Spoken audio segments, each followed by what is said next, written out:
Broadcasting live from the Albay PIO News Center, providing you the most exclusive news update from all over the province. This is News at 12.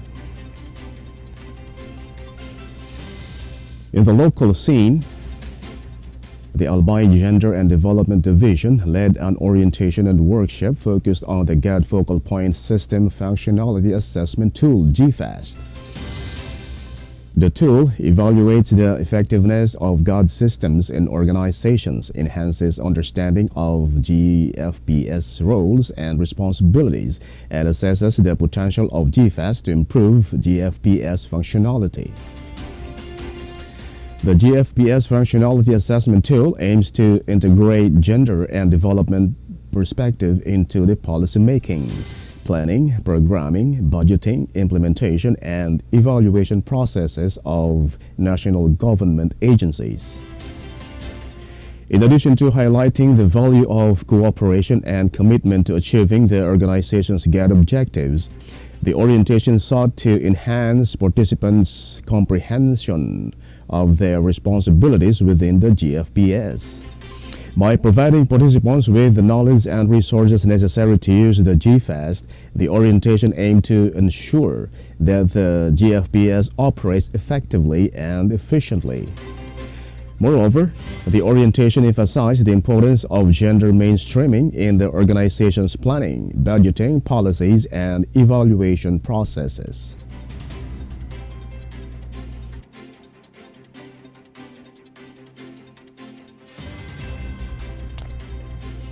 In other story,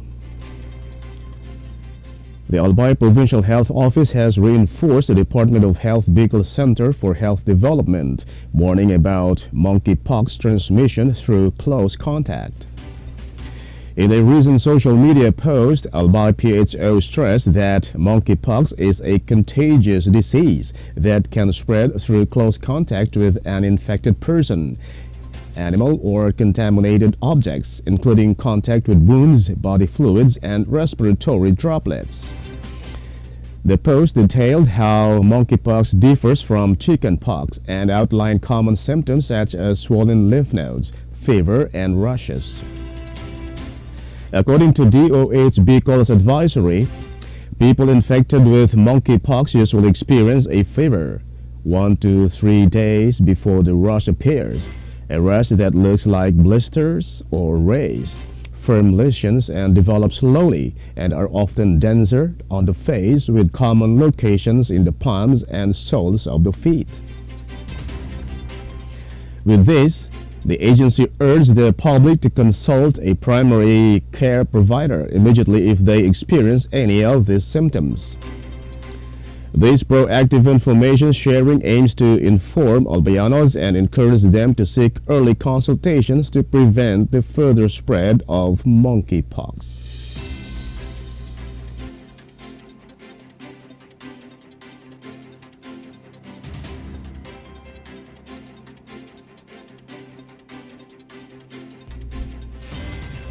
In the national scene, Senate Majority Leader Francis Tolentino and Senate Minority Leader Aquilino Coco Pimentel clashed over Vice President Sara Duterte's impeachment trial as the Senate resumed its session after a 3-month break for the May midterm elections.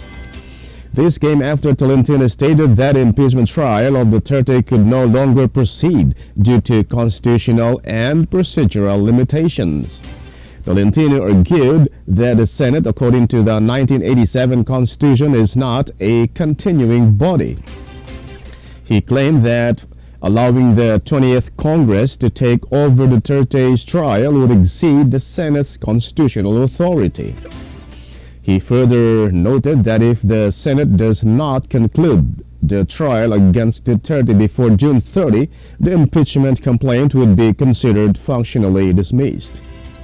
Pimentel, who is also a lawyer, countered that while the 1987 Constitution does not include a provision stating that an impeachment complaint may carry over, it also does not prohibit the same. Pimentel questioned the postponement of the presentation of the articles of impeachment against Duterte to June 11, the final session day of the 19th Congress. In response, Senator Francis Escudero cited Article 1 of the Senate Rules on Impeachment, which states that the Senate President may set the schedule for the presentation of the articles of impeachment.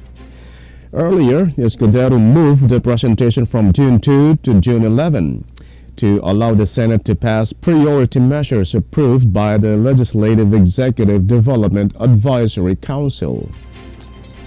Once presented in the plenary, the Senate can constitute itself as an impeachment court and begin the trial of the Vice President.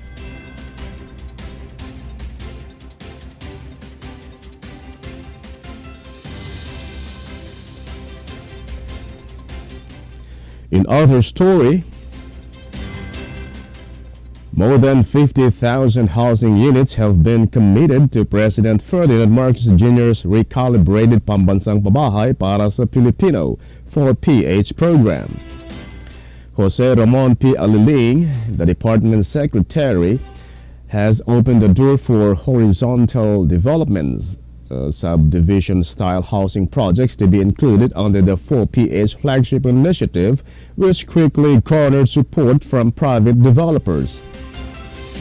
As of May 31, three major players, Ray Mulan Lands Incorporated, Deca Homes, and Fiesta Communities Incorporated, have pledged a combined total of 51,541 units for construction over the next 3 years.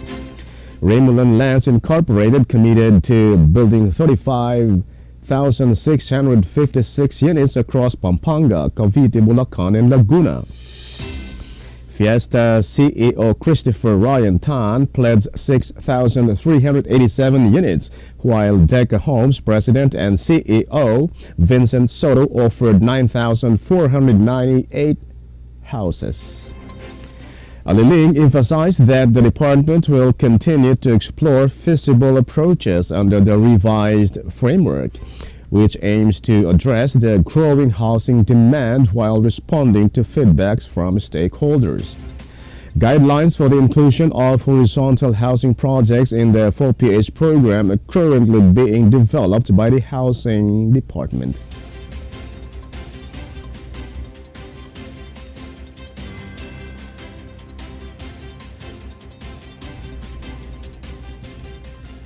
In other news,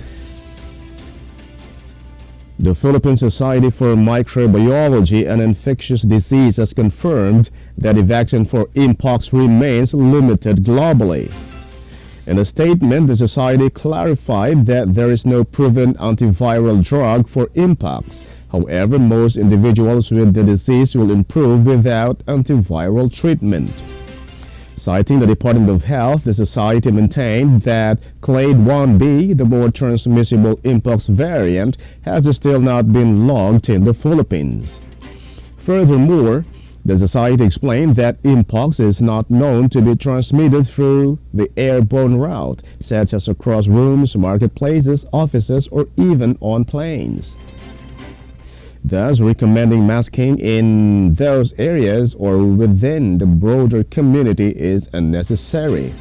Individuals with a skin rash are advised to consult healthcare workers for proper assessment according to PSMID.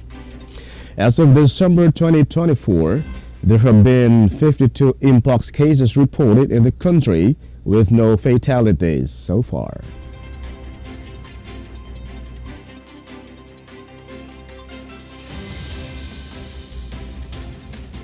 And in the news outside the country, North Korea defended its military cooperation with Russia, stating that the ties were aimed at ensuring peace and stability in Europe and Asia. The two countries have strengthened military collaboration in recent years, with Pyongyang supplying arms and troops to support Moscow's war against Ukraine. According to South Korean lawmaker Lee Jung-kyun, citing the country's intelligence service, around 600 North Korean soldiers have been killed and thousands more injured while fighting for Russia. A multilateral sanctions monitoring group, including South Korea, the United States, Japan, and 8 other countries, condemned these ties as unlawful. In response, Pyongyang asserted that its cooperation with Moscow was aimed at protecting the sovereignty, territorial integrity, and security interests of the states. In return, Russia is believed to have provided North Korea with air defense equipment and anti-aircraft missiles. North Korea confirms in April for the first time that it had deployed troops to Russia to support Moscow's war in Ukraine.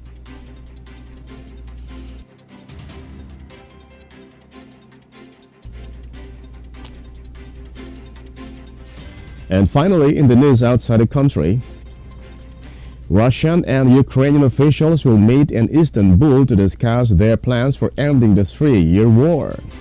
Urged on by U.S. President Donald Trump, Moscow and Kiev have initiated direct negotiations for the first time since the early weeks of Russia's invasion, but have yet to achieve significant progress toward an elusive agreement.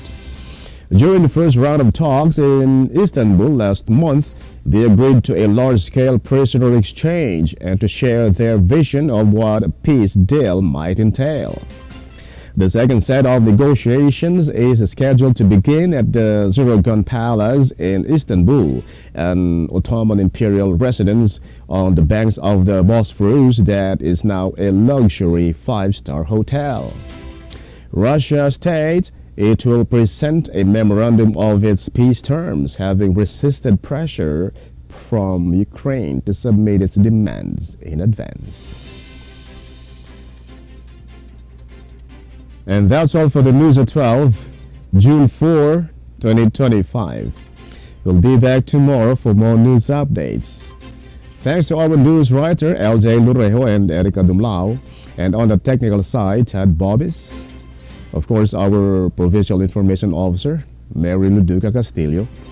And under the supervision of our Governor, Baby Glenda Ongbungao, I am Greg Hallare. Thank you for subscribing.